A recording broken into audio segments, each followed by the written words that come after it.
ल आजको भिडियोमा चाहिँ मैले क्लास 12 को प्रपर्टिज अफ ट्रायंगल्स भन्ने च्याप्टरको चाहिँ एउटा सानो प्रब्लम लिएर आएको छु हैन।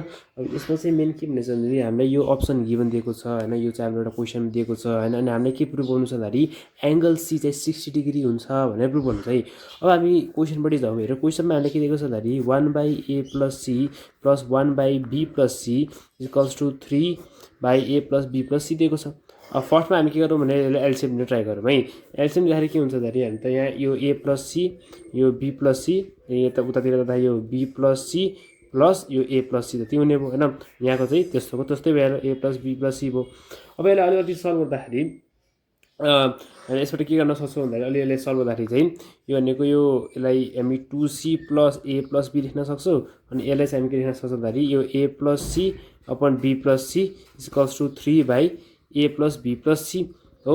अब मेन हाम्रो टार्गेट के हो यो एंगल सी 60 डिग्री प्रुभ गर्नलाई हामीलाई के थाहा हुनु पर्यो भन्दाखेरि cos c को फर्मुला भन्ने चाहिँ a² + b² - c² 2ab यो टर्ममा त यदि हामीले लिएर आइदियो भने यो क्वेशनलाई यतातिरको टर्मलाई यति यस्तो टर्ममा लिएर आइदियो भने हामी एंगल सी को भ्यालु मजाले निकाल्न सक्छौँ है। हेरौँ त अब यसलाई यस्तो टर्ममा लिएर आउनको लागि हामी यसलाई के गर्छौँ क्रस मल्टिप्लाई गरेर यसलाई काट्न खोज्छौँ है। क्रस मल्टिप्लाई गर्दाखेरि कस्तो हुन्छ हेरौँ त यो a + b + 2c यो a + b + c = 3 अनि यो a + c अनि यो किन हाम्रो b + c हुने भयो। अहिले पुरै ब्र्याकेट खोल्नु है। ब्र्याकेट खोल्दाखेरि यो a² + ab + ac + ab + b² + bc + 2ac + 2bc + 2c² हुने भयो। यहाँतिर मल्टिप्लाई गर्दाखेरि यो 3ab + 3ac + 3bc + 3c² हुने भयो है। अब हेरौँ कमन टर्म्सहरूलाई काट्दिउँ। जस्तो त यहाँको AC कमन छ, यो 2a यहाँको AC कमन भयो, यहाँको AC एउटा, यो BC यहाँबाट जान्छ, यो AC BC र सँगसँगै यहाँ पनि यहाँबाट AC र यो BC जाने कुरो भइहाल्यो हैन।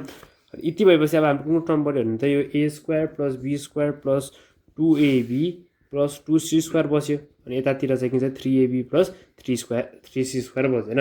अब यसलाई हामी लाइट टर्म्सले गरेर अलिअलि सल्भ गर्दाखेरि हेरौँ त यो यसलाई यहाँतिर लिएर आउँदाखेरि के हुन्छ भन्दाखेरि a² + b² यो यताको -c² अनि उतातिर पोजिटिभ पठाउँदाखेरि यो ab हुने भयो हैन। अब यदि हामीले दुवै साइडलाई डिभाइडेड बाइ 2ab गरिदियो भने हामी यदि डिभाइडेड बाइ 2ab गर्यो भने यो टर्ममा आइहाल्छ, यो माथिको हाम्रो जुन फर्मुला छ यो टर्ममा आइहाल्छ भन्ने चाहिँ अब डिभाइडेड बाइ 2ab गर्नु है। अन्त यदि मलाई dividing both side by 2ab गर्यो भने हाम्रो के आउँछ भने त यो a² + b² - c² 2ab भइहाल्यो। यताको क्वेशन यो भनेको ab बाइ कति भयो 2ab भइहाल्यो। अनि त यहाँको ab र यहाँको ab त यो भने त हाम्रो के हो cos c नै हो। यो भने कति भयो 1/2 भयो।